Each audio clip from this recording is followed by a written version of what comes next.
오늘은 제가 병원을 또 안 가면 안 되는 날이라 가지고 왔다가 또 양성 가게가 모여서 오는 길에 좀 치료받고 나 좀 늦었네요. 그 교재는 받았어요?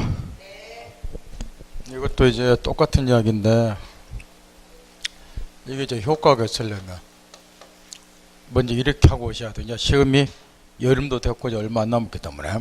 그래서 오늘 이제 우리가 제일 앞에 이제 권리 변동 부분은 이제 뭐 시험에 그다지 많이 나오고 그런 건 아니다. 한 5년에 한 번이나 나온다고 다 알아요. 권리 변동.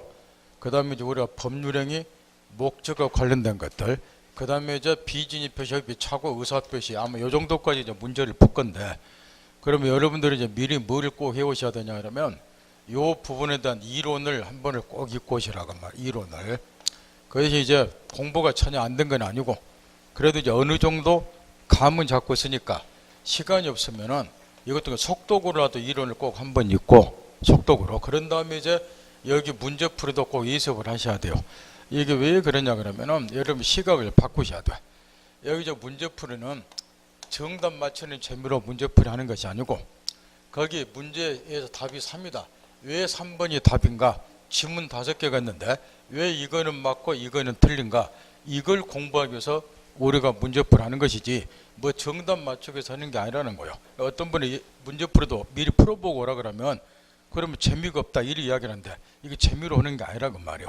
그러니까 이 문제풀이도 꼭 예습을 하셔야 되고, 그러니까 이론 공부 속독을 한번 쭉 하고 그 다음 문제도 풀되 이것도 이제 시간이 정 없다 그러면 홀수만 풀고 오시든가 짝수만 풀고 오시든가 아니면은 문제 중에 사례 문제로 돼 있는 게 있어요. 요걸 먼저 풀고 오시든가. 왜 이게 필요하냐 그러면은 저도 집에서 강의할 걸 토시 하나 풀고 제가 다 검토를 하고요. 예? 거기 뭐 지문 하나가 이상 있는가 오답이 있는가 뒤에 해설도 다 봐요. 해설에 오류가 있는가 없는가 다 보고 온다고 말이요. 저도. 근데 저는 이제 집에서 그 예습을 해오면서 여기 사례 문제 풀면서 뭘 가르쳐야 되겠다 옆에다 메모를 몇 개 해와요. 그거 빨리빨리 나가야 되니까. 그럼 여러분은 못 따라와요. 예습을 안 하면. 집에서 풀고 와야지. 아 지금 민법 선생님이 하는 말이 지문 3번에 뭐고 여기에 관련되는 문제가 뭐다 이걸 빨리 따라온다고 말이요. 그러면 따라오기 힘들어요. 그렇다고 해서 여러분 봐주면서 천천히 이거 뭐 미주알 고지를 할 수도 없는 거이고. 그래 저도 예습을 해오는 거니까. 요 문제는 뭐 때문에 나왔고 요 문제가 앞으로 본 시험에서는 어떻게 나올 수가 있고 이런 걸 가르쳐 저도 예습을 다 하는 거예요. 그러니까 예습을 꼭 해야 되고 그 다음에 끝나면 반드시 뭘 해야 되냐 복습을 또 해야 돼요. 복습을. 요거를 3번을 문제를 풀어야 되는데 어느 것이든 3번 이상 안 하면은 내게 안 되는 거예요 이게. 그러면 예습할 때 대충 한번 풀고 오고 저하고 같이 시간 중에 또 한번 풀고 그 다음에 복습할 때 또 한번 풀면 3번이 돼요 이게. 요 기본이 3번 해야 되는데 이 복습도 본인이 예습을 해오면은 복습 양이 줄어들어요. 복습 양이. 근데 예습을 전혀 안 하면 제가 시간 중에 설명을 더 빨리 못 알아들을 뿐더러 못 알아들으니까 복습 양이 늘어버려요 이게. 근데 이걸 앞에서 잘 해놓으면 복습 시간은 30분이면 끝나버려요. 내가 못 알아듣고 또는 문제 틀리고 내가 집에서 풀었는데도 틀렸는데 선생님이 이야기한 것도 잘 못 알아듣겠다 이런 문제들이 있다고 말이에요. 이런 것만 줄여서 복습하면 되니까. 그러니까 복습 시간이 줄어든다. 이렇게 3번을 해야 된단 말이에요. 그 다음에 이제 마지막으로 요 3번을 할 때 나중에 또 한번 보고 싶은 사람들은 여기 문제를 이제 다 체크하지 말고 자기가 정말로 요 문제는 아무리 생각 이해 안 된다 이런 것들을 이렇게 별 붙이면 체크를 하세요. 또는 어떤 문제는 내가 다 이해를 해요. 근데 지문 하나만 이해를 못 하겠더라. 그러면 그 지문에다만 이렇게 체크를 하고. 왜 이게 필요하냐 그러면은 나중에 이제 한 8월쯤 가서 또는 9월쯤 가서 요 문제집도 한번 다시 되풀이 볼 필요가 있다고 말이에요. 그때 한 문제 한 문제 다 보면 시간이 없어요. 근데 이렇게 체크를 해놓으면 요것만 보면 된다고 말이에요. 사람 심리가 해놔서 한 번 마치고 내가 제대로 아는 거는 시간이 오래 흘러가도 뭐예요? 다 이해하고 기억나는 거예요. 오래 가도. 그래서 첫사랑이 오래 가는 거예요 이게. 스쳐 지나가는 애들은 기억이 안 남아. 그러니까 내가 정확히 알고 뭔가 관심을 두고 이해하고 하는 거는 오래 간다고 말이게. 그러니까 글 안 한 것만 체크를 딱 해두면 그러면 반나절이면 문제집 한 권을 또 봐요. 그러니까 이걸 안 하면은 이거 볼 엄두가 안 나는 거예요. 1번부터 어떻게 다 풀어요. 한 권을 300페이지가 되는 거를. 이 작업도 꼭 해야 되고. 제가 할 말은 다 했고, 먼저 그 앞쪽에 법률행 일반에서 이제 권리변동에 관해서 뒷페이지까지 보면 9문제가 들었는데, 이 부분은 예나 지금이나 변함없이 5년에 한 번 정도나 출제가 돼요. 5년에 한 번 정도나. 기출문제 봐도 알겠지만 별로 출제 비중은 안 높다고 말이야. 대신 이제 요거는 이제 민법에 대한 기초 법률 용어 몇 가지를 깨우쳐 하는 거니까, 민법은 이제 실체법이다. 따라서 권리 의무에 관해서 배우는 것이다. 이 권리 의무, 당사자가 봤을 때 있는 권리 의무를 우리는 법률 효과라고 하고, 이걸 이제 권리 있으면 사방은 의무를 보다 보니까 권리를 기준으로 압축시켜서 표현하면 법률 효과라고 하는 것을 권리 변동이라고 한다. 요걸 좀 깨우치자 그 이야기예요. 갑이 을에게 건물을 1억 원에 팔겠다고 청약했다. 얘가 1억 원에 사겠다고 승낙해서 두 사람 사이에 매매 계약이 성립이 됐다. 이 계약이 온이돼서 당사자에게 매도인은 소유권 이름을 부담하고 매수인은 대금 지급 부담하고 반대의 권리를 갖는다. 대금 지급 채권 갖고 매수인은 소유권을 채권 갖고, 이때 이제 당사자가 봤을 때 이런 권리 의무 요런 걸 이제 법률 효과라고 하고, 민법은 실제법이니까 요거 하나 배운단 말이야. 이런 계약 관계가 존재했을 때 각 당사자가 이 계약을 통해서 어떤 권리 의무를 갖습니까? 요거 하나 배운다는 거. 이때 이제 이 법률 효과라는 거, 권리 의무 요거를 권리를 기준으로 압축시켜서 표현하면은 뭐라고도 표현하더라? 권리 변동이라고도. 따라서 민법 교재에 물권법도 마찬가지지만 권리 변동 물권법에 들어가면 물권 변동. 요게 직역적으로 나오더라고 말. 이때 이 법률 효과를 발생시키는 원인, 요 계약과 같은 것을 우리는 법률 효과를 발생시키는 원인이다. 그래서 법률 요건이라고 부르고, 이 법률 요건을 구성하는 계계사실, 청약과 승낙이 합치가 되어서 계약이 성립한다. 그래서 요 청약이나 승낙과 같은 것을 각각 법률 사실 요리 이야기를 하고, 그 중에서도 특히 이 청약과 승낙을 우리는 흔히 의사표시 요리 이야기를 하고, 이때 이 계약이라고 하는 법률 요건은 의사표시를 요소로 하는 법률 요건이다. 그래서 이런 계약과 같은 것을 법률 요건 중에서 특별히 뭐라고 부르고 법률 행위라고 부르고, 따라서 이제 결론적으로 이렇게 일면식도 없는 사람들 사이에서는 원래 어떤 권리 의무가 생길 일이 없는데, 이런 사람들 사이에서 이런 권리 의무가 생기는 근본적인 이유가 뭐냐?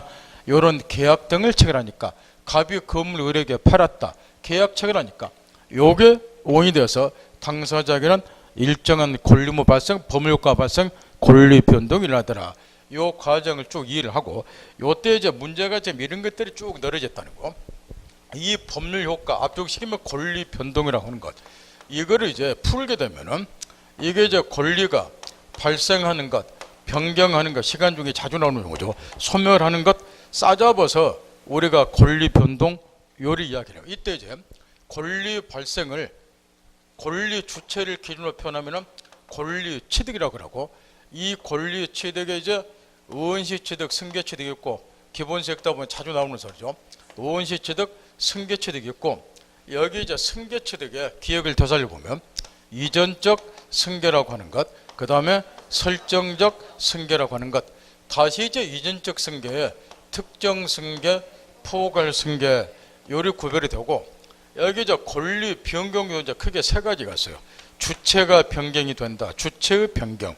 그 다음에 이제 내용의 변경, 작용의 변경 요리 구별이 되고, 이 권리 소멸도 좀 중요한 건 아닌데 절대적 소멸이라고 하는 것도 있고 상대적 소멸이라고 하는 것도 있어요. 그럼 이 도표를 딱 염두 두고 거기 1번부터 권리 변동에 관한 설명 중 틀린 것은 건물을 신축한 경우 이는 원시 취득이 해야 된다. 이 건물을 신축하는 것은 이 갑이라는 사람이 처음으로 이 건물에 대한 소유권 취득, 이처럼 타인의 소유권을 승계보다 취득하는 게 아니고 특정인에게 처음으로 권리가 발생, 이런 거를 원시 취득.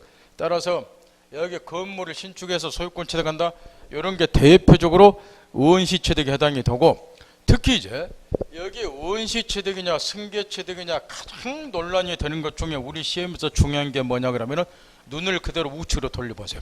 거기 4번을 보세요. 거기 보면 권리변동이나 설명 옳지 않은 1번 지문 보세요. 취득시효 나와 있죠.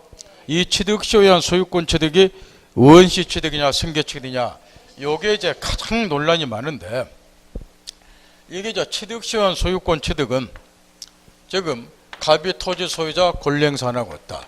의뢰한 사람의 소유사를 가지고 평온 공연하게 20년간 점유했다. 그러면 점유자가 이제 20년이 지난 다음에 요게 이제 원래 187조가 적용되는 사안이지만 유의적으로 등기를 해야죠. 등기하면은 소유권을 취득하는데, 요때 이 점유자가 소유권을 시효 취득하는 것이 가부 소유권을 승계받아 취득하는 거냐? 그러면 승계 취득이 돼요. 타인의 권리를 승계받아 취득하는 건 승계 취득이니까 아니다. 이 토지상에 처음으로 을에게 소유권이 발생한다. 여기 보면은 원시 취득인데, 시효 취득한 소유권 취득이 원시 취득한 승계 취득한 견해들이 있으나 우리의 통설 판례는 공이 원시 취득으로 본다 그 말이요. 공이 원시 취득으로 이렇게. 따라서 이제 원칙으로 보니까 가부 소유권을 을이 승계받아 취득하는 것은 아니다. 이 토지상에 처음으로 얘한테 소유권이 발생이 된다. 이리 보는 거. 왜 그러느냐? 두 사람 사이에 무슨 계약 관계 없지 않냐 그 말이요. 만약에 계약이 있으면은 가부 소유권을 계약을 통해서 승계받는다고 보지만 그런 것이 아니기 때문에 원시 취득으로 보고, 이게 원시 취득이다 보니까 시험에 자주 나오는 판례가 있어요. 굳이 시효 취득의 목적물은 누구 소유일 필요가 없어요. 타인의 물건일 필요가 없죠. 승계 취득이라면 목적물은 반드시 이렇게 타인의 소유물이어야 돼요. 그래야 소유권을 승계받으니까. 그런데 원시 취득이니까 타인의 소유물일 필요가 없다. 여기 취득시효 나오는 것이고, 원시 취득이니까 특징이 이제 뭐가 되느냐? 원래 이제 원시 취득하고 승계 취득이 기본적으로 두 가지 차이가 있어요. 여기 이제 원시 취득은 구권리자와 권리를 신권리자가 승계받은 것이 아니고 특정인에게 처음으로 권리가 발생이 되는 거. 이렇게 이에서 승계 취득은 구권리자와 권리를 신권리자가 승계받아 취득하는 것이고, 그러면 논리적으로 이렇게 되는 거예요. 구권리자와 권리를 승계받아 취득하는 것이 아니니까 원시 취득은 무권리자로부터 권리를 원시 취득하는 것은 얼마든지 가능해요. 갑이 노트북 소유자다. 노트북을 을에게 빌려줬다. 소유자가 아니면서 노트북 점유하고 있다. 얘가 이를 소유자로 믿고 노트북을 매수했다. 그러면 동사의 경우는 공시원칙 인정이 되니까 공시방구 신뢰한 자가 보호받고 소유권 취득하죠. 이 소유권 취득하는 것을 우리는 얼마 전에 선의취득이라고 공부를 했고, 요거는 이제 굳이 세부적인 내용은 2009년 이후로는 시험에 나온 바가 없으니까 적격부로 되고, 요 기본 내용만 좀 알아두라고. 근데 요거는 이 양도인이 무고르자잖아요. 무고르자로부터 권리를 취득했잖아요. 이 경우에 얘가 소유권 취득하는 것도 선의취득 소유권 취득하는 것도 원시 취득이야. 근데 무고르자부터 권리를 원시 취득했잖아요. 근데 논리적으로 승계 취득은 무권리자로부터 권리를 승계 취득하는 것은 원초적으로 있을 수가 없는 거예요. 왜냐? 승계 취득은 구권리자와 권리를 신권리자가 승계받기 때문에 구권리자가 반드시 권리를 가지고 있어야 돼요. 그 권리를 승계받으니까. 그 다음에 또 하나, 우리가 시효 취득할 때 우리 시험에 나왔다시피 이 구권리자와 권리에 어떠한 제한이나 하자가 있을 때 그 제한이나 하자가 신권리자 승계가 되는가? 원시 취득의 경우는 구권리자와 권리를 신권리자가 승계받은 게 아니기 때문에 구권리자와 권리에 가했던 제한이나 하자가 신권리자는 승계가 안 되는 거예요. 그런데 승계 취득은 구권리자와 권리를 신권리자가 그대로 승계받기 때문에 구권리자와 권리에 어떠한 제한이나 하자가 있게 되면은 그게 신권리자와 권리에 그대로 승계가 돼요. 따라서 이런 경우 우리 얼마 전에 시효취득 물권법 공부할 때 이걸 내가 집중 가르쳐 줬는데, 지금 이 을이 갑으로부터 1억 원 빌리고 이 토지상에 채권자에게 저당권이 설정이 됐다. 소유권은 물론 얘가 갖고, 근데 이자와 소유권은 현재 저당권의 제한을 받고 있죠. 변제하면 경매에서 소유권 날라간다 그 이야기요. 그래서 소유자가 있기 때문에 이 토지를 제3자평에게 자유롭게 매각할 수 있죠. 그럼 얘가 소유권 취득, 요거는 승계 취득이죠. 이자와 소유권을 승계받으니까. 그럼 여기에 뭐가 승계되는 거예요? 저당권의 제한이 그대로 승계돼. 요런 애들을 우리는 저당권에서 뭐라고 불러요? 제3취득자. 그러니까 자 얘가 돈 안 갚아서 경매 들어가면 얘는 소유권 잃어본다. 그러니까 얘는 얘를 대유회사로 변제하자 364조 그래 나오는 거예요. 이게. 요거는 지금 승계취득이니까 구권리자 제한이 그 승계되는 거예요.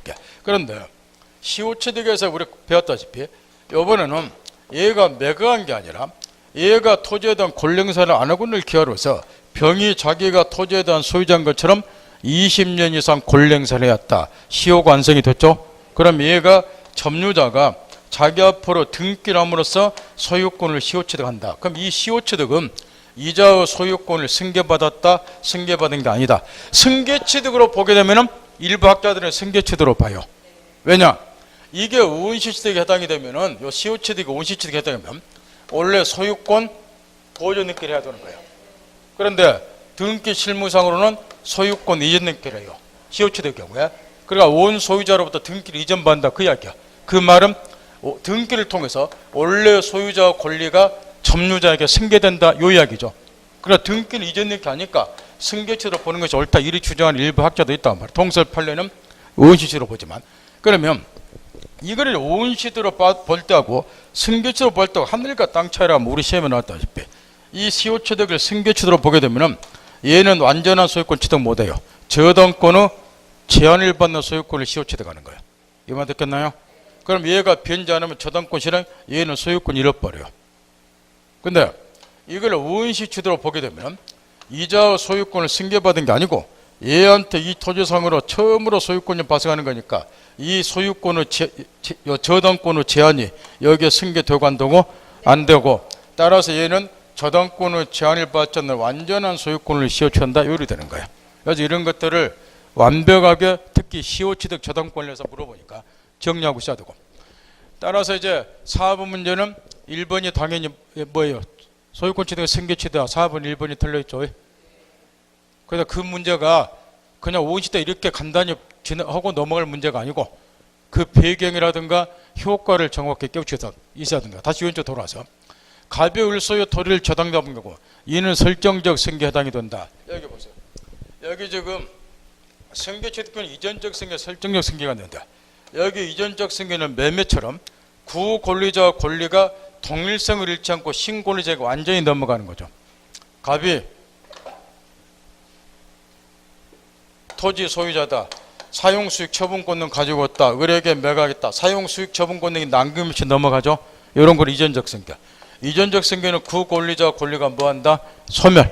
그러나 설정적 승계는 구권리자와 권리의 내용의 일부 위에 예를 들어서 갑의 토지 외에 을에게 각종 제한 물권을 설정했다. 지상권이나 전세권 여기 나온 것처럼 저당권 등을. 그러면 만약에 용익 물권이 설정이 되면은 갑이 가지고 있는 소유권의 내용 중에서 사용 수익권 등을 떼어서 얘한테 지상권이나 전세권 설정해 준 거죠. 그러니 이자의 처분권 등은 남아 있으니까 설정적 승계는 특징이 이전적 승계와 달리 구권리자 권리가 뭐하지 않는다? 소멸하지 않는다. 구권리자 권리 내용의 일부에 특정인의 사료의 권리가 설정이 되니까 따라서 소유권 위에다가 각종 제한 물권을 설정하거나 임차권 설정하는 것이 대표로 뭐이다? 설정적 승계. 따라서 2번도 맞고 3번의 경우에 저당권의 순위가 우리 민법은 동일 목적물에 여러 개의 저당권이 동시에 성립할 수 있고 그러면 선순위 저당권이 소멸하면 후순위 저당권의 순위가 선순위로 올라오죠. 이런 거를 순위 승진 원칙에 거래요. 그러면 여기 작용의 변경이라고 하는 게 있는데 여기 권리 변경 중에 주체 변경, 내용의 변경, 작용의 변경이라고 있는데 이 작용의 변경에 해당되는 것이 지금 여기 나와 있는 저당권의 순위가 승진한다거나 지겹도록 시간 중에 가르쳐준 좀 더 역을 하였죠. 민법 621조에서 임차권에 뭐가 생기는 경우 대항력이 생기는 거 이런 게 작용의 변경이야. 저당권의 순위가 올라가면 올라갈수록 뭐예요? 갑이 1번, 병이 2번, 1번이 소멸하면 2번, 1번 올라오잖아. 그럼 1번으로 올라올수록 이 목적물에 미치는 영향이 더 커지잖아. 돈 뺏길 일 없으니까 그걸 작용의 변경 그러는 거예요. 임대차는 임차권은 원래 채권이기 때문에 제3적에 대항 뭐하잖아. 근데 621조에서 임대인이 협력을 얻으면 임차권 등기하고 임차권 등기하면 제3적에 대항할 수 있잖아요. 그 대항력이 생긴다 그런 거를 작용의 변경한 거라. 따라서 625 조문 달달 외우고 다녀야 되고 그 다음에 갑이 소유하는 가구를 을에게 매각해서 소유권을 상실했다. 이 소유권을 상실해. 여기 절대적 소멸이 있고 상대적 소멸이 있는데 갑의 건물이 불나서 멸실이 됐다. 그러면 소유권 하나가 이 지구상에서 이 사회에서 영원히 소멸이 됐죠. 이런 거를 절대적 소멸. 갑이 건물을 을에게 매각했다. 매도인을 기준으로 하면 소유권 소멸했지만 권리 주체가 변경이 돼서 매수인이 소유권 취득 이런 거를 상대적 소멸, 매도인을 기준으로 했을 때 뭐 상식적인 이야기. 그 다음 상속위에서 비상속인이 가지고 있던 권리가 상속인에 승계됐다. 승계 취득 중에서 포괄 승계, 이전적 승계, 포괄 승계 맞잖아요. 그 다음에 준법률행위, 요거는 이제 갖고 놀으려고 옛날부터 신신당부를 했는데 다른 거는 시험에 낼 일 없어요. 거기 준법률행위 대표적인 거 최고가 답이고 그것 때문에 이걸 갖고 놀으려고 신신당부를 했는데 다시 칠판 보세요. 여기 이제 법률 사실 중에 법률 요건을 구성하는 개개 사실, 법률 사실 그러는데 여기 청약이나 승낙 같은 법률 사실, 요 법률 사실 중에 의사표시하고 그 다음에 준 법률행위 차이점, 옛날이나 지금이나 이 부분에서 시험에 나면 집중 출제되니까 요거는 갖고 놀아야 되고, 여기 의사표시는 당사자가 뭐한 바대로 의혹한 바대로 법률권을 발생한다. 이 청약이나 승낙 1억 원의 살래 청약, 그 말은 네가 1억 원 좀 나도 소유권 넘겨줄 의사가 있다 이야기니까, 청약했다는 것은 소유권을 넘겨주겠다 의혹하는 걸 말하고, 의혹했으니까 의혹한 바에 따라서 소유권 의무 생긴다. 그러니까 당사자가 뭐한 바대로 이 효과가 생기는 거예요. 의혹한 바대로. 이게 의사표시야. 근데 준법률행위는 당사자 의혹과는 관계없이 법률의 규정에 따라서 효과가 발생, 법률의 규정에 따라서. 이게 준법률행위. 준법률행위 중에서 가장 대표적인 것이 의사통지라고 하는 게 있는데, 여기에 해당되는 것이 우리 민법책에 널어져 있는 각종 최고람. 이건 시험에서 물어보니까 최고는 민법 여기저기 늘어졌죠. 처음부터 끝까지. 이 최고가 의사통일로서 준법률행위니까 요걸 이해하고 있나, 그래서 이걸 묻는다 그 말이야. 엊그저께 배운 이런 거 한번 떠올려보란 말이야. 우리 시험에 나온 걸로 한번 살펴보자 말이야. 건물에서 두 사람 매매를 했다. 매수인이 전할 때 재금 지급 안 했다. 채무 불이행이 있다. 채권자 매도인은 계약을 뭐한다? 해제한다. 해제권은 형성권이다. 법률에 규정이 없으면 해제권은 제척기간 형성권이니까 몇 년에 걸린다? 10년. 따라서 얘는 10년 이내에 해제하면 되니까 상대방은 장기간을 걸쳐 불안정한 처지에 놓인다. 이처럼 형성권 나오고 그러면 제척기간 10년 나오고 그러면 장기간을 걸쳐서 상대방은 뭐하니까 불안정한 처지에 놓이고 스스로 딱 정해졌잖아. 그죠? 그럼 불안정한 처지에 놓이게 되면 상대방을 보호해주기 위해서 밥만 먹는 입 아니다 물어봐라. 그래서 두게 된 것이 뭐고? 각종 최고고. 따라서 얘는 10년간 넉넉히 얘가 해지하냐 안 하냐 쳐다보면은 밥충이고, 물어보라고는 밥 먹는 입 아니까. 무엇을 알려달라고 재촉을 채 대답을 촉구하는 것. 상당한 기간을 정해서 당신 이 계약 해지하려 안 하려 확답해달라고 대답을 촉구. 그게 최고. 요때 이제 둘로 나눠서 항상 확답을 하는 경우도 있고, 요거는 시험에 낼 일 없고, 확답했다는 효과가 생기니까. 거꾸로 확답에들 의무는 없으니까 확답을 하지 않고 침묵을 지키는 경우가 있다. 그러면 어떻게 처리할까? 이걸 항상 시험에서 물어보고, 최고했을 때는. 이 경우는 확답을 하지 않으면 해제권, 해제권이 소멸하냐 존속하냐 그 이야기야. 해제권은 자, 항상 이런 거는 침묵을 지킬 때는 법이 아무렇게나 만든 게 아니고 그 객관적 정황을 염두에 두고 법이 만들어진 거야. 자, 너 해제할래 안 할래 이렇게 물어봤죠? 그러니까 얘가 확답을 안 했어. 그 말은 해제하겠다는 소리예요, 안 하겠다는 소리예요? 네? 해제하겠다는 생각이 있으면 해제 의사표 했겠지. 안 그래요? 해제할 생각이 없으니까 그냥 밥만 먹는 입이 됐을 거 아니에요? 해제할래 안 할래 이렇게 물어보잖아요. 그럼 해제할 생각이 있으면 뭐 한다고 하겠지. 해제하겠다고. 안 그래요? 내가 하도 생각을 안 하니까 그래. 이런 거 나올 때마다 생각을 해보란 말이야. 해제할 생각이 있었으면 해제 의사표 했을 거라고 말이야. 근데 가만히 있다는 것은 나 몰라 알아서 해보라고 이야기야. 해제할 생각 없다 그 이야기라고 말이야. 그러니까 552조에 보면은 해제권은 뭐한 걸로 되어 있잖아. 소멸한 걸로. 해제권은 소멸한 걸로 되어 있잖아 이렇게. 그럼 더 이상 해제 뭐 한다 그 말이야. 해제할 생각이 없으니까 입봉하고 있었지 않겠냐 그 말이야. 그럼 이 경우에 해제권 소멸한 효과는 뭐 때문에 생겼느냐 이걸 묻는 거예요. 이 경우는 얘가 최고를 할 때 네가 만약에 유예기간 내 확답을 하지 않으면 뭐한 걸로 보겠다. 해제권은 소멸하는 걸 보겠다. 상대방 이렇게 의혹한 적이 있냐 그거 묻는 거예요. 의혹한 적 없잖아요. 그럼 왜 해제권 소멸효과가 생겨요?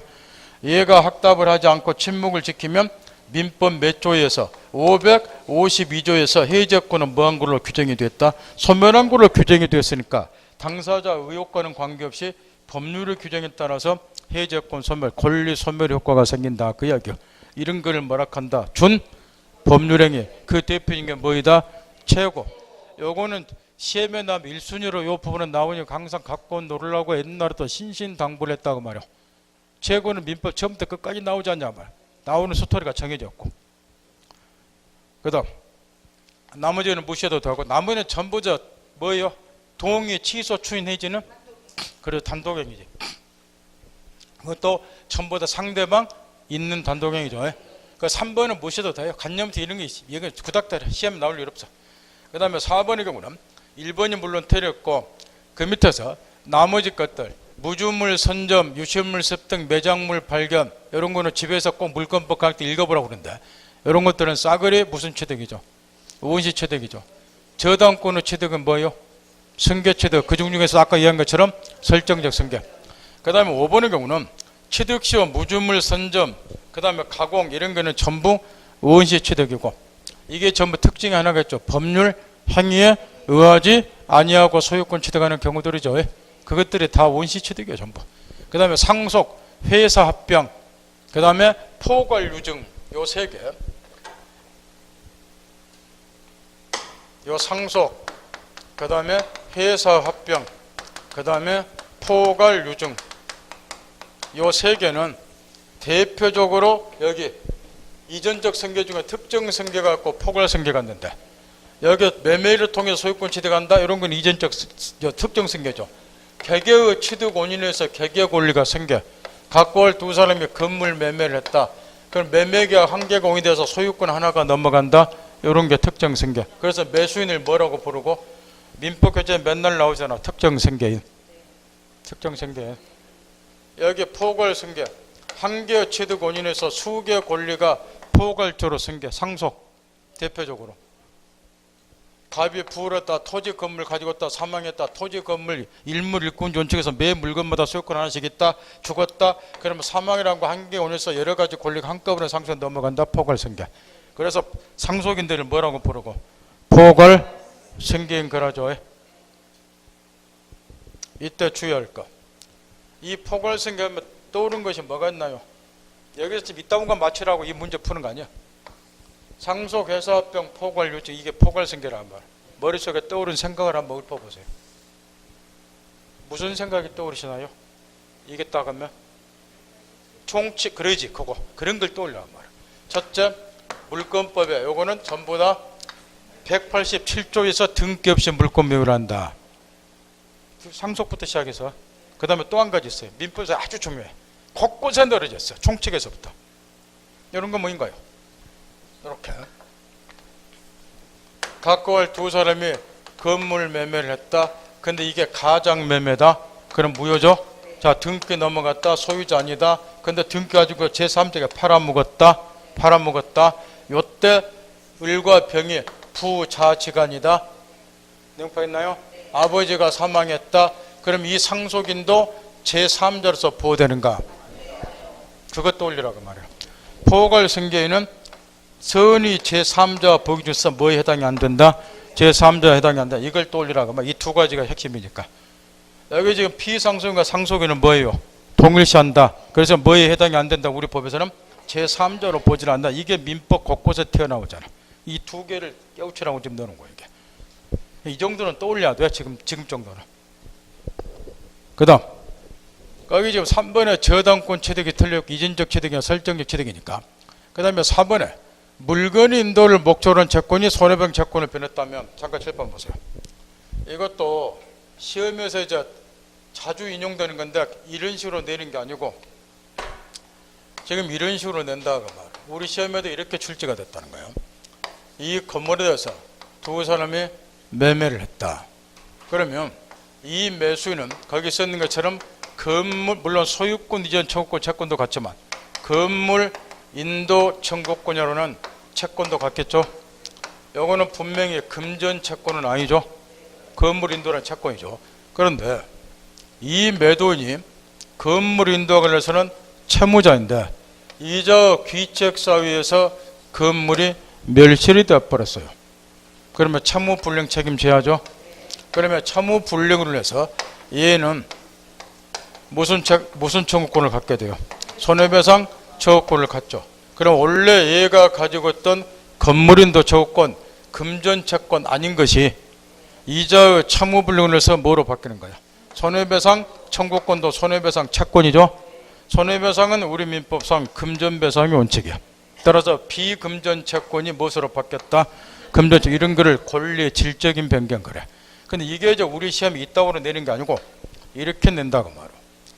저당권 떠올리세요. 저당권. 저당권에 의해서 담보되는 피담보 채권의 종류는 제한이 있나요? 없나요? 없죠. 금전채권이면 제한이 없어. 그래서 이제 우리 시험에 나왔던 게 이제 바로 칠판의 사례라고 말이야. 이 경우 이제 매수인이 갖는 건물인도 조건은 금전채권이 아님에도 불구하고 얘가 이제 건물인도 줄 날짜가 6월 20일인데 얘 인상을 보니까 이마박에 딱 쓰여있어. 뺀질이 해가지고 딱 보면 알아. 뺀질이 해가지고 2월 20일까 건물인도 안 해줄 수도 있다. 그래서 이제 요 우리 얘한테 이 건물인도 저권하는 채권을 담보하기 위해서 저당권 설정을 요구를 했다는 거예요. 얘 팔아먹으려면 저당권 설정해 줘야 돼. 뭐 때문에 저당권 설정했을까요? 얘가 전날치 약속 안 지키면 그러죠. 저당권실 경매에서 대신 손해배상 채권 회수하겠다. 요 목적으로. 그러면 우리 시험이 이렇게 나왔단 말이야. 이 사를 딱 주고 매수인이 갖는 건물인도 저권을 담보하기 위해서 저당권을 설정할 수 있는가? 이렇게 설정할 수 있다. 이유는 현재 금전채권은 아니지만 언젠가는 이게 뭐로 다 바뀌게 됐어. 손해배상 채권, 금전채권으로 바뀌게 됐단 말이야. 그래서 현재 금전채권이 아닌 것도 저당권에서 담보되는 뭐가 될 수 있다. 피담보 채권이 될 수 있다. 이렇게 시험에 낸다고 말. 이렇게 나왔고. 무슨 말 알겠나요? 이런 거를 권리의 질적인 변경 거래. 그러니까 모든 채권은 금곡처럼 뭐로 바뀌게 되었기 때문에 금전 채권으로 바뀌게 되기 때문에 현재 금전 채권이 아닌 것도 뭐가 가능하다. 저당권에 의해서 담보가 될 수 있다. 이걸 깨우쳐라고 말이야. 시험은 그렇게 나오니까. 그 다음 은시취득은 전주 구고리자를 말해요. 무고리자라도 후주 참 고색창이라는 용어인데 신권리자요. 처음에 구닥다리 좀 지문 좀 바꾸지. 전주는 전라북도 전주가 아니고 구권리자를 말해. 후주는 신권리자고. 원시취득은 무권리자로부터도 권리를 원시취득하는 것이 가능하니까 그 선의취득이 그거요. 따라서 맞고. 그 다음에 거기에 박스에서 다음 중 전주 구권리자에 권리 자이나 하자를 승계하지 않는다. 그러면 뭐 고르라는 거야? 원시취득. 거기에 선의취득, 유실물 습득, 무주물 선점이 전부 다 원시취득이고 전세권 설정은 승계취득 중에서 그렇죠. 설정적 승계고 무가 건물 매수 소유권 취득하는 건 전형적인 승계취득, 이전적 승계고 그 기억내인 특히 원시취득 골라라 그 이야기야. 그 다음에 다음 중 법률행위의 성질이 다른 것은 이런 거는 고를 수 있겠죠. 상계, 채무, 면제, 해제, 추인은 전부 상대방 있는 단독행위인데 유언은 상대방 없는 단독행위야. 유언할 때 무슨 상대방이야 고의자가 그럴 필요 없잖아요. 유언자가 자유롭게 유언하면 되잖아요. 의사표시하면. 상대방이 있으면 큰일 나잖아요. 유언 같은 거는. 미리 상대방 그 내용을 알게 되니까. 따라서 그 상대방 없는 단독행위가 사범이고 나머지는 다 있는 거고. 그 다음에 법률행위 종류와 관련해서 거기 지금 채권행위, 물권행위는 가지고 놀아오는데 신신당부를 했는데 채권 채무를 발생시키는 법률행위가 채권행위예요. 지금부터 있는 대로 집중하라 말이요. 단독행위와 더불어서 물론 시험에서 가장 중요한 것은 단독행위고 더불어서 시험에서 또 중요하고 물권법 이야기에서 필수적으로 우리가 깨우쳐야 될 것이 채권행위, 물권행위라고 말이요. 특히 특징 때문에 이거는 시험에서 곧잘 물어보는 건데 지금 건물에 대해서 두 사람이 매매 계약을 체결했어요. 이 계약이 법률 행위고 이때 이제 매매 계약이 성립이 되면 매도인이자 소유권 이전을 채무 부담하고 거꾸로 매수인은 반대의 소유권 이전 청구권, 채권을 갖게 되니까 채권 채무를 발생시킨다 그래서 이런 거를 법률행위 종류 중에서 채권 행위, 매매, 교환, 임대차, 채권법에 들어가는 우리 시험법에 들어가는 세 개의 계약을 비롯해서 전형 계약들이 전부 여기에 해당이 되겠죠. 채권 채무를 발생시키니까. 그 다음에 이제 6월 20일까지 소유권 넘겨주기로 약속을 했다. 그럼 이행기가 돌아오면은 소유권 넘겨주라 그래 알았다. 소유권 이전에 관한 합의가 두 사람씩 이루어지고 그 다음에 이제 등기를 이전해주면 소유권이 매수 내려기 전 흔히 말하는 물권 변동이 일어나요. 그러면 여기에서 물권 변동은 뭐 때문에 일어났는가? 여기 합의가 곧 계약으로서 법률 행위고 소유권이 물권이니까 이걸 싸잡아서 뭐라고 부르더라? 물권 변동을 일으키는 법률이라고 해서 이런 걸 우리가 물권 행위, 그 중에서는 합의가 계약이니까 줄여서 물권 행위 중에서 물권 계약 요리 부른단 말이야. 그러면 여기 채권 행위하고 물권 행위 특징이 뭐냐? 채권 행위는 이렇게 채무를 발생을 시키기 때문에 그 다음에는 이행기가 돌아오면 이행을 해야 되니까 이행의 문제를 남긴다. 요게 특징이 이렇게. 그런데 물권행위의 경우는 지금 물권 변동이 직접 일어나니까 바깥 말하면 소유권 이한테 넘어가 버려요. 채권 채무를 발생시키는 게 아니라고 말이에요.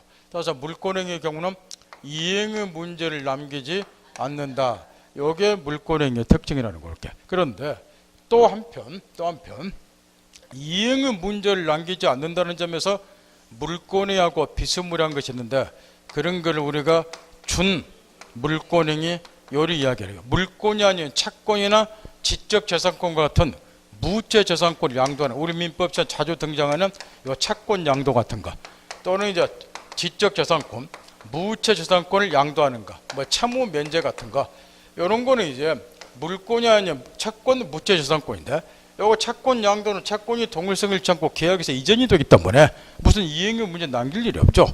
그래서 이제 물권행위 준물권을 싸잡아서 이제 처분행위라고 부르더라고. 막 권리 자체가 재산권 자체가 처분된다 그래서 그러면 여기에서 이 채권행위 다른 말로 또 이거를 부담행위라고 또 이야기를 하죠. 이렇게 의무를 부담 지운다 그래서 요거하고 처분행위 차이가 뭐냐? 가장 이게 민법의 기초인데 여기 시간 중에도 여러분들 가르쳐 줬어. 처분행위는 여기 채권행위는 바꾸면 부담행위는 이런 게 가능하죠. 이 건물이 제3자 소유다. A 소유 건물에서 매매하더라도 이 매매계약 자체는 무효가 아니라 유효죠. 569조에서 따라서 얘한테는 지금 처분권한이 없죠. 그럼에도 불구하고 뭐는 가능해요? 채권행위는 할 수 있다고 말이에요. 따라서 채권행위는 처분권한 없는 자가 채권행위 하더라도 무효가 아니라 유효죠. 이게 민법 몇 조에 나와 있어요? 시험에서 제일 많이 응용하는 조문 569조라고 말이야. 근데 여기 좀 소유권 유지랑 합의 물권행위 바꾸면 이 처분행위는 반드시 누가 해야 돼요?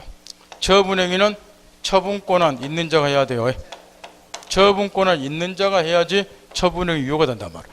따라서 얘가 이행기 돌아올 때까지 A로부터 권리 취득해서 처분을 해야 되고 그때까지 권리 취득 못했는데 처분행위 하게 되면은 처분권한 없는 자가 처분행위 하는 셈이니까 요거는 뭐로 돌아가 버려? 무효로. 따라서 이걸 구별 잘하고 신신당부를 했는데 건물이 나무가다 매도인 처분권은 없지만 뭐는 할 수 있다? 채권행위는 할 수 있다. 유효니까. 그러나 무엇은 안 된다? 소유권이나 합의까지는 된다 안 된다? 요거는 안 된다. 무효다 그 말이야. 이걸 자유제로 갖고 놀으라고 말이야. 거기 답은 물론 2번이 틀려있고 해제는 상대방 있는 단독이니까 거의 대부분의 법률행위는 상대방 있는 단독행위죠. 단독행위는 이제 상대방 있는 게 기본이니까. 따라서 앞에나 유언이나 유증 같은 거, 상속의 포기 같은 거, 재단법인 설립행 같은 거 이런 게 이제 상대방 없는 단독이고 거기 지금 처분행위, 재산권 설정행위, 물권행위니까 당연히 처분행위고 물권행위와 준물권행위 처분행위라니까. 그 다음에 유상, 무상. 임대차는 유상이고 반대급부로서 차임을 받으니까 유상행위는 유상계약, 유상행위라고 하는 것은 일방의 재산 출하면 타방도 그에 상응한 대가적 의미의 재산 출하는 것이 유상행위죠. 그러나 사용대차는 거꾸로 무상으로 빌려주니까 무상일 것이고 4번은 당연히 맞잖아요. 증여도 무상이고. 그 다음 법률행 일반행위나 설명 중 틀린 것은 1번이 그렇게 중요하다고 말이에요. 처분권은 없이 한 채권행위와 물권행위는 모두 다 틀려있죠. 처분권 없이 한 채권행위는 유효라고 말이에요. 물권행위만 무효지. 이게 민법의 기초 중에 센 기초예요. 그 다음 단독행위하고 계약은 법적 성질이 다르기 때문에 계약은 양당사자 의사표 협체에 의해서 법률관계 변동이 생기지만 단독행위는 일방당사자 일방적 의사표시에서 법률관계 변동이 생기니까 단독행위는 계약에 관한 규정이 원칙 준용되지 않는다.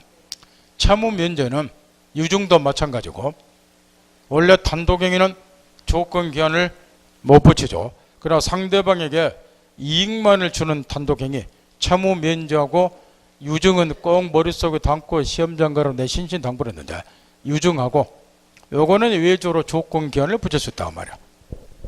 채무 면제는 채권자가 일방적으로 의사표시하면 되니까 얘가 얘한테 1,000만 원짜리 채권 가지고 왔다.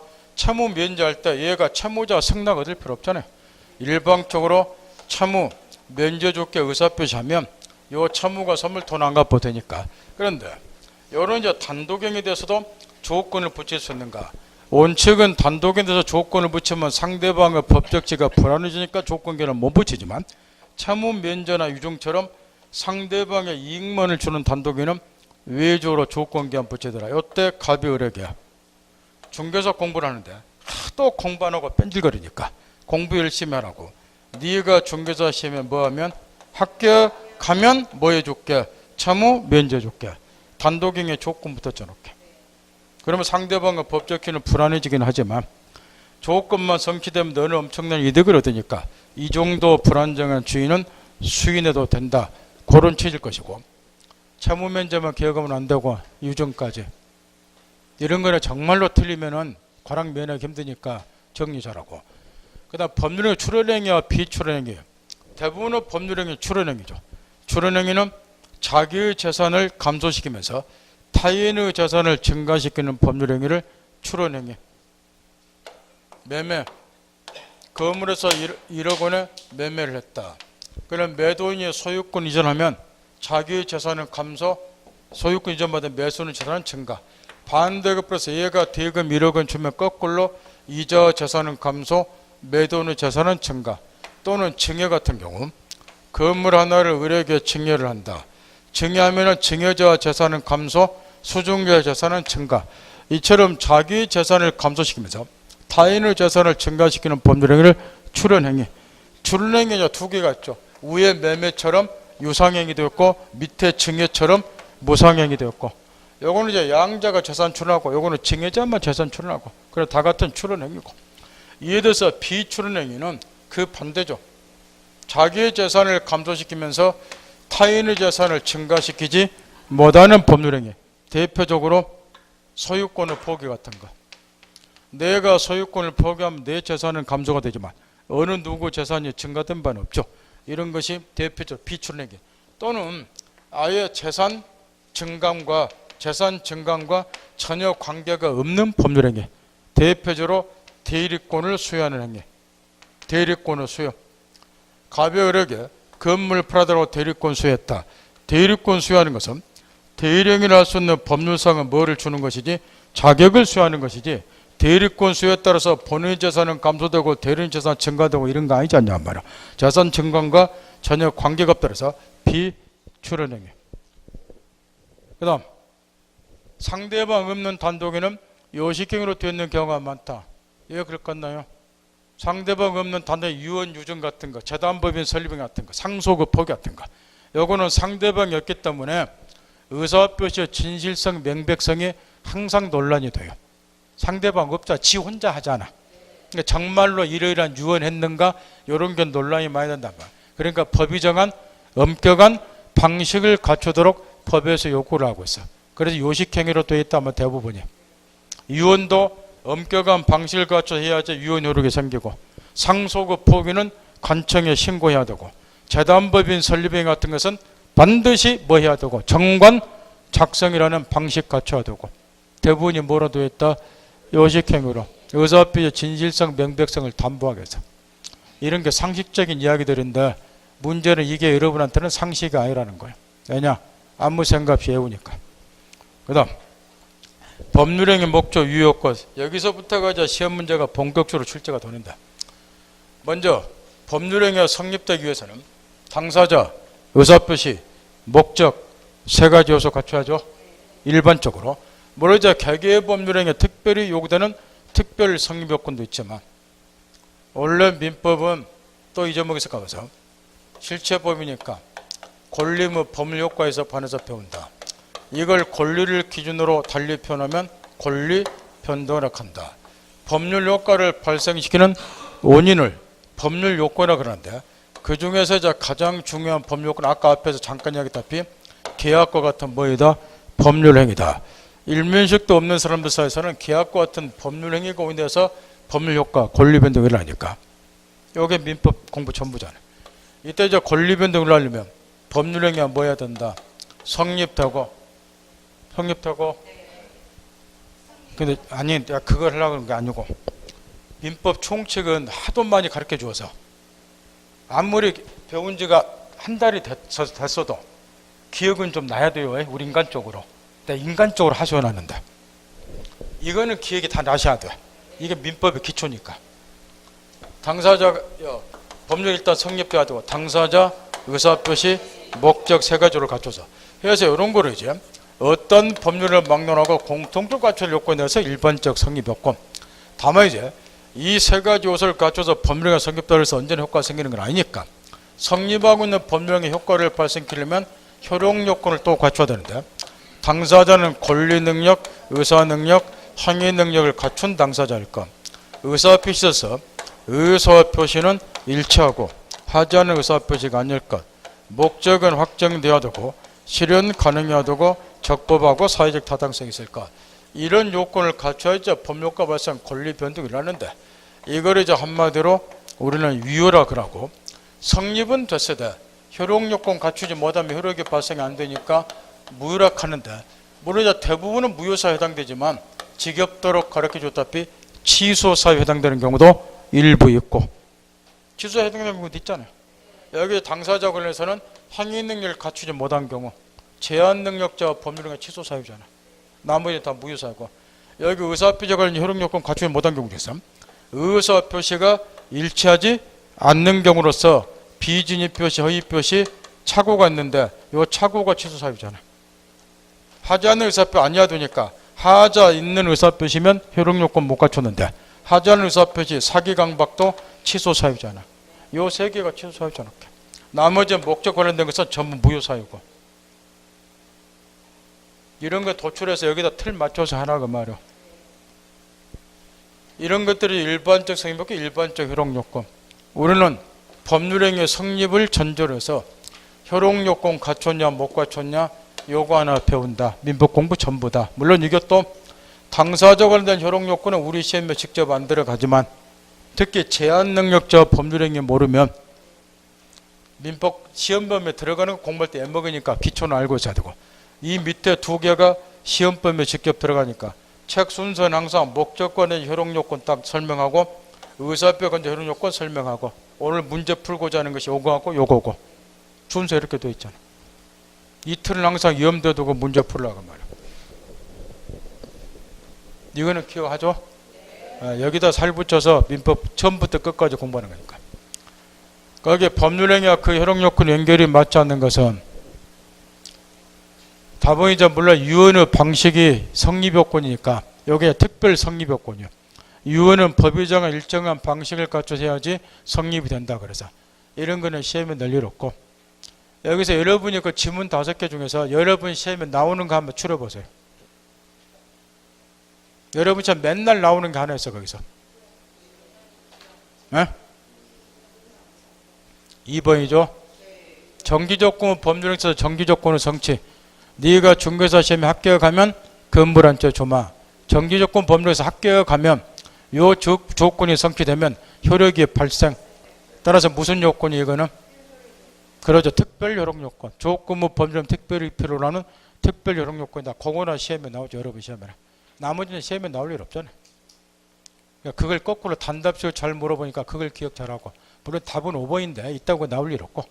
그 다음 불능과 관련해서 이게 이제 일단은 불능의 종류에서 원시적 불능하고 후발적 불능은 자유자재로 갖고 놀아야 되는데, 여기 목적이 이제 이행 가능의 효과가 생기니까 이행이 불가능하면 효력요건 못 가서 무효다 지금 이야기인데, 여기 이제 이행 불능의 종류 중에 원시적 불능하고 후발적 불능에서는 기본적으로 두세 문제는 해년마다 출제되니까 관련 문제들이 많을 때는 서너 문제 나오고, 원시적 불능은 글자 그대로 법률행위가 성립될 당시부터 목적을 이행할 수 없는 경우, 일단 기초 사례가 나오면 순식간에 유효냐 무효냐 판단할 줄 알아야 되고, 건물에 대해서 7월 10일 날 매매를 했다.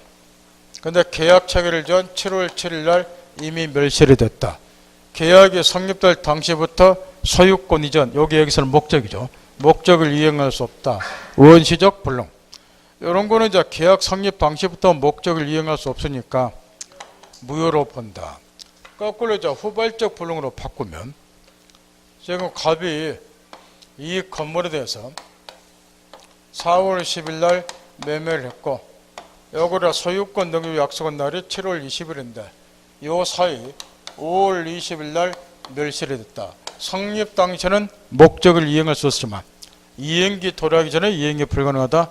나중에 성립 후 나중에 이행이 불가능하다 해서 후발적 불능, 요거는 무효가 아니라 유효가 되고, 이런 거를 이제 총칙에서 물어가 접사에 고르고, 그 다음에 이제 계약법으로 넘어가면 이 원시적 불능은 무효이지만 이로부터 이제 계약 체결상의 과실책임 문제가 발생이 된다 해서, 여기 이제 매도인은 이게 자기 건물이니까 이 건물의 계약 체결 전 이미 멸실했고, 따라서 계약 성립 당시부터 소유권이 불가능한 것을 알았거나 악에 최소한 알 수 있었다.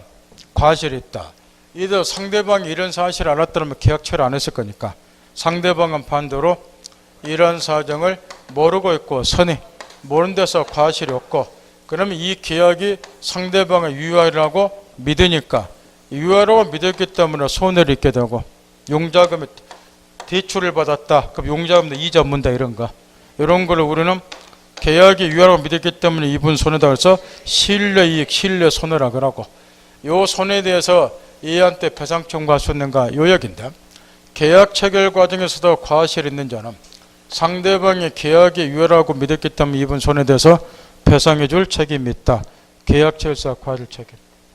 여기 후발적 불능으로 가면, 여기 이행이 불가능해서 누구에게 귀책 사유가 있느냐에 따라서 여기 쌍방 모두에게 책임 없는 사유, 벼락이 떨어져서 멸실이 됐다. 옆집에 불려서 멸실했다. 제3자가 불려서 멸실했다. 쌍방 모두에게 귀책 사유가 없다. 그런 경우는 두 사람 모두에게 계약은 성립이 됐고, 그래서 문제가 되는 거죠. 성립이 됐고, 요 사이니까, 후발적 불능이니까. 두 사람 모두에게 귀책 사유가 없다 보니까 이로부터 생기는 불이익을 두 사람 중에 누구에게 부여해야 되는데, 그 불이익에 관해서 우리 민법 537조 원칙, 채무자가 위험을 부담하는 걸 원칙으로 한다. 위험은 불이익을 말할까. 채무자가 불이익을 입도록 되어 있다. 매도인이 채무자, 얘는 소유권의 채무 면하지만 멸실했으니까 얘한테 대금 지급 청구할 수 있는가? 없다. 그러니까 매도인 채무자는 자기 잘못 없이 금을 날려버리면서 반대급으로서 상대방으로부터 대금만부터 못 받으니까 이로부터 생기는 위험, 불이익을 매도인이 입는다. 채무자 위험보다. 그래서 거꾸로 얘한테 귀책 사유가 있다든가 하게 되면은 채권자가 거꾸로 불이익이 있고 위험보다. 거꾸로 매도인 채무자가 귀책 사유가 있으면 채무자 고의 과실에서 소유권 이전이 불가능했으니까 채무 불이행, 그 중에서 이행 불능의 문제가 돌아가고, 이런 것들이 이제 쭉 거기 불능과 관련된 문제인데, 일 후발적 불능은 이런 거 정말 틀리면은 정말 관악 면하기 힘들어요. 이런 거는 게을러서 틀리는 거니까. 후발적 불능은 법률행위 성립 후에 발생한 것이므로 일단 유효다. 채무불량과 이행부담 문제를 낳는다. 목적의 원시적 불능을 알았던 왼쪽 사례에서 계약의 당사자는 이를 알 수 있던 상대방에서 실력의 배상 책임 지난다. 이거 보세요. 이 상대방은 뭐 해야 돼요? 선이 무과실하지 얘가 배상 책임 지잖아. 그러니까 얘가 알아버리면 배상 책임 질 필요 없으니까 535조 1항이고, 원시적 불능의 법률행위 무효이나 계약처에서 갈지 문제일 수다. 요게 이제 2번, 3번이 똑같은 지문이에요. 말만 바꿔놨지. 법률행위 목적이 일부가 부른 경우는 원칙적으로 전부가 무효다. 요거를 이제 갖고 놀아야 되는데 이것도 잠깐 7번 보세요. 원래 이제 일부 불능이 되면 일부 무효 법률에 따라 해결한다. 거기 지금 이 친구가 지금 이 문제 4번 지문을 넣는 거는 그 지문 자체가 그대로 우리 시험에 한번 나온 적이 있기 때문에 그 시험 지문을 여기다 집어넣었는데 법률행위 목적 일부가 부른 거는 원칙적으로 전부 무효다. 일부 무효 법률에 따라 해결한다. 요 얘기니까. 지금 원시적 일부 불능. 이게 참 말도 많고 탈도 많은데 원시적 일부 불능이 첫째, 이것도 지금 얼마 전에 무료 특강하면서 책자를 통해서 완벽하게 정리를 한번 했는데 갖고 놀으려고 그 진짜 보세요. 그 책자 보시라고. 예? 그럼 20점 올려. 그 쉬운 글을 놔두고 왜 그때 강의도 해줬잖아. 혼자 보면 또 안 볼 거 같아서. 보시라고. 쓸데없는 거 하지 말고 제가 하자는 대로 하세요. 그 보시라 그러면 3번 보셔. 그럼 20점 올리니까. 거기 보면 이게 다 정리가 돼 있어. 그게 안 돼 있으면서 문제 풀어 아무 필요가 없어. 외우는 식이 돼. 그 응용 문제 못 풀어 이게. 오인적 일부 불능. 원칙은 일부 무효 법률에 따라 해결한다. 이게 일단 시험에 나왔고 일부 무효는 137조죠. 따라서 거기 책자에 보면 자세히 쓰여있어. 메모할 필요도 없어. 집에 가서 그 책자 봐봐요. 그 자세히 나와있어. 오인적 후발적 불능에 관해서. 그것만 봐도 10점 맞도록. 그 쓸데없는 이제 백날 해봐야 실력 안 늘어요. 토지 건물이 갑소유다. 요거를 4월 20일 날 매매를 했다. 일체로 토지 건물을 설명 듣고 있죠? 일체로 매매를 했는데 계약 체결일 전에 건물만 멸실이 됐다. 이런 게 원시적 불능. 그 중에서 무슨 불능? 일부 불능. 그럼 이런 건 일단 일부 무효 법률 해결하니까 정답 고르세요. 원칙 137조 법률행위 전부를 뭐하러 한다? 무효. 따라 토지 매매까지 원칙 전부 무효죠. 그런 이제 예외가 있잖아. 이 무효 부분이 없다라면 이 무효 부분이 없더라도 법률행위에서 인정될 경우는 나머지 부분 토지 매매로서는 뭐이다? 무효가 아니라 유효다.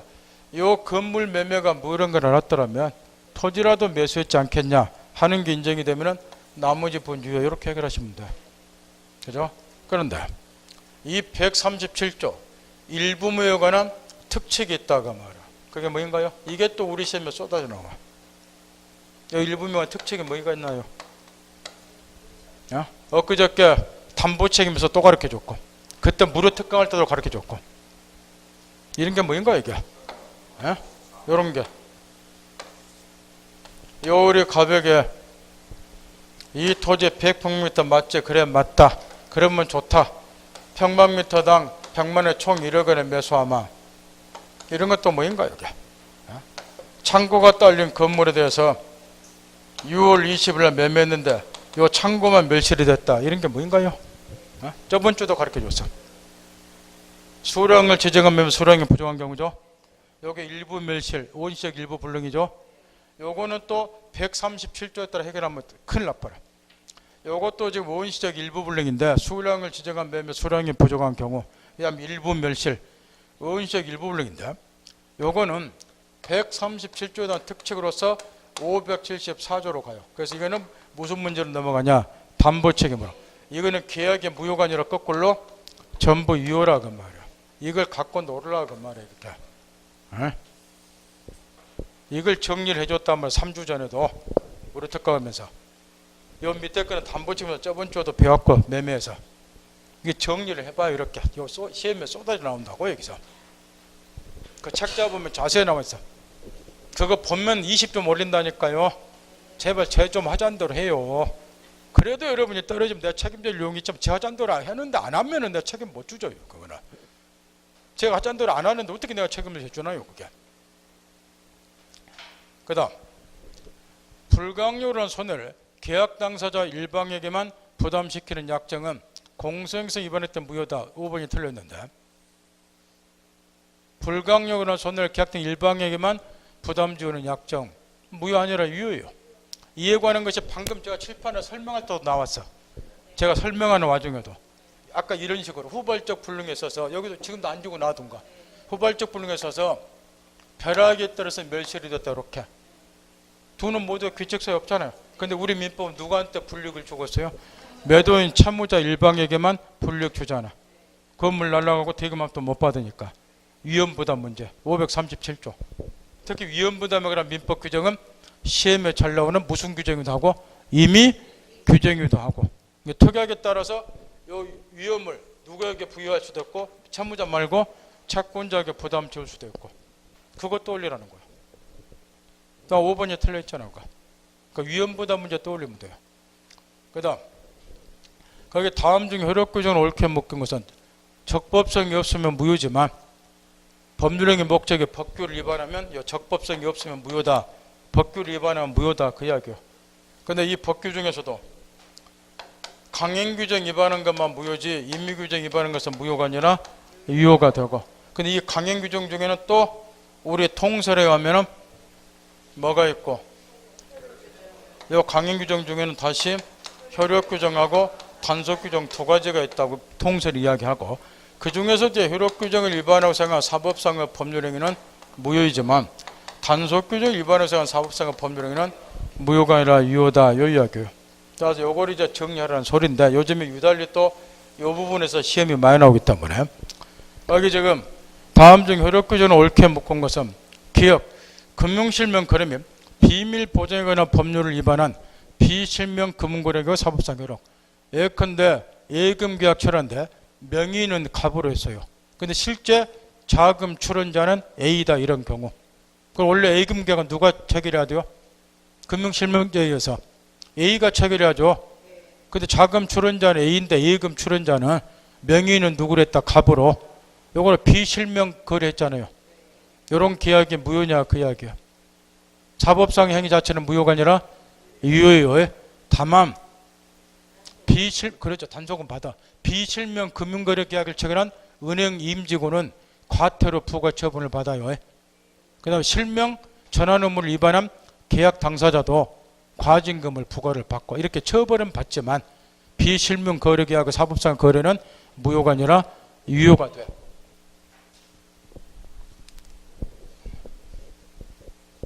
아직도 이렇게 말로 하면 못 알아들어요. 꼭 이렇게 그림 그려야지 모든 게 그림 그려야지 알아듣고 그래요.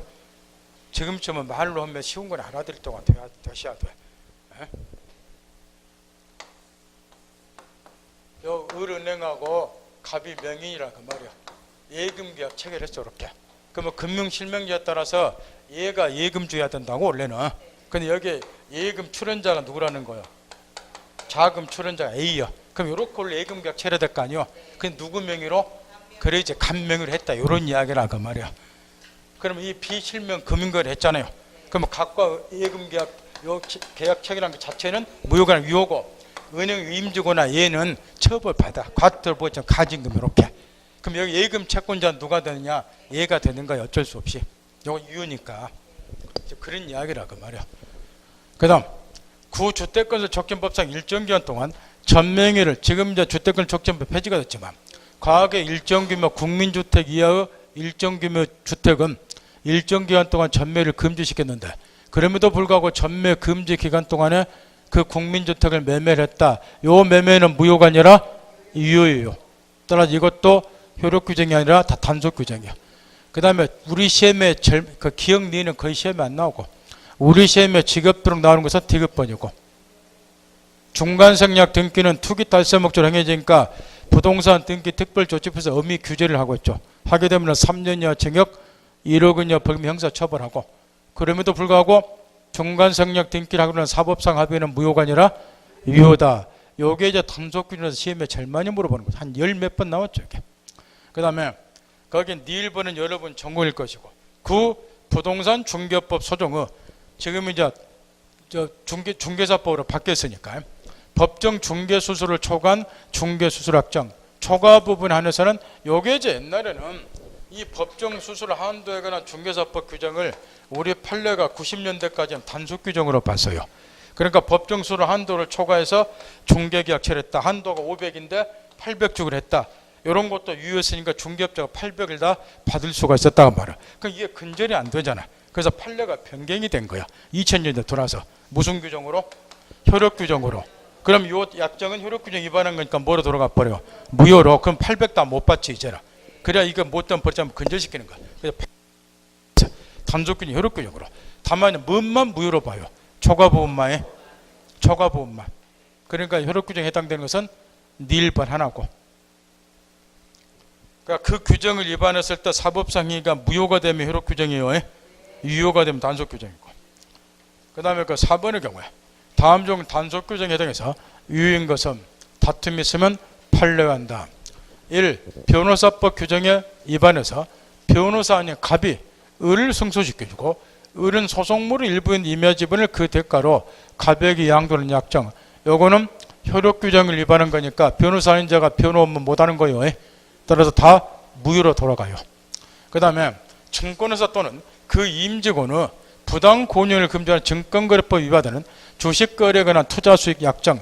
옛날에 지금은 증권거래법이 폐지가 되고 자본시장과 금융투자업에 관한 법률로 바뀌었는데 자본시장과 금융투자업에 관한 법률로 요 법에서도 마찬가지예요.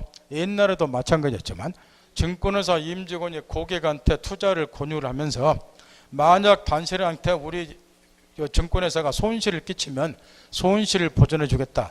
또는 우리 증권회사에 투자를 맡기면 얼마 수익을 보장해 주겠다. 이런 것들은 다 무효라는 거예요. 효력 규정 위반한 거로서. 지금 이제 자본시장과 금융투자업에 관한 법률에 의해서도 무효로 봐요, 이게. 그 다음에 국유재산법 규정 위반해서 국유재산에 관한 사무에 종사하는 직원 얘기까지. 국유재산 사무에 종사하는 직원이 국유재산을 자기 명의로 취득했다. 옛날에는 이런 일들 비일비재했어요.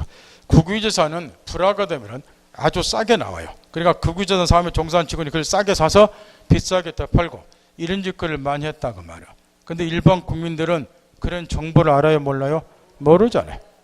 그래서 그걸 엄격하게 규제를 한 거예요. 그랬더니 나쁜 새끼가 뭐 한 거예요, 지금? 자기 명의가 아니라 타인 명의로 취득했죠.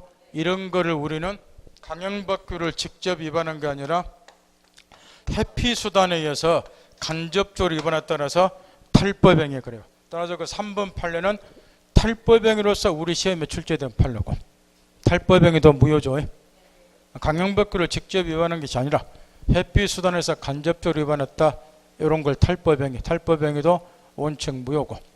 그 다음에 상호신용근거법 제15조 규정된 동일에 대한 대출을 한도 규정 위반한 대출 약정. 동일에 대해서는 예컨대 5천만 이상 대출을 못 해준다. 이런 제한 규정이 있는데 그 제한을 위반해서 대출계약 체결했을 때 대출계약이 유효냐 무효냐 그거 묻는 거예요. 대출계약 자체는 무효가 아니라 유효로 봐요. 그래서 이건 단속 기준 해석한다 그 이야기고. 또 우리 시험에 출제된 판례는 5번 판례인데 3번하고 5번 판례가 이제 우리 시험에 출제된 건데 5번 판례는 공익법인의 설립 운영에 관한 법률상 공익법인이 널리 길이 유지가 돼야 되니까 기본 재산을 가지고 있어야 되고 기본 재산을 함부로 처분하면 안 된다 그 말이야. 그래서 처분할 때는 주무관청 허가 등을 받도록 돼 있어요. 근데 허가를 받지 않고 기본 재산을 처분했다. 그러면 만약 이 처분을 자유롭게 해버리고 이게 유효가 돼버리면 공익법인은 유지해 나갈 수가 없는 거 기본 재산이었기 때문에 따라서 처분행위는 뭐로 본다? 무효다 그 이야기예요. 그러니까 결과적으로 여기 주무관청 허가를 받으세요. 이 규정은 효력 규정이다 그 이야기고 효력 규정 위반하는 것이 무효가 되니까. 그 다음에 이제 5번부터 뒤쪽으로는 이제 여기 103조 여기 사회적 타당성과 관련한 문제들이 이제 제일 시험에 많이 나오니까 이 판례들이 쭉 수록이 돼서 뒤쪽으로 좀만 쉬었다 가죠.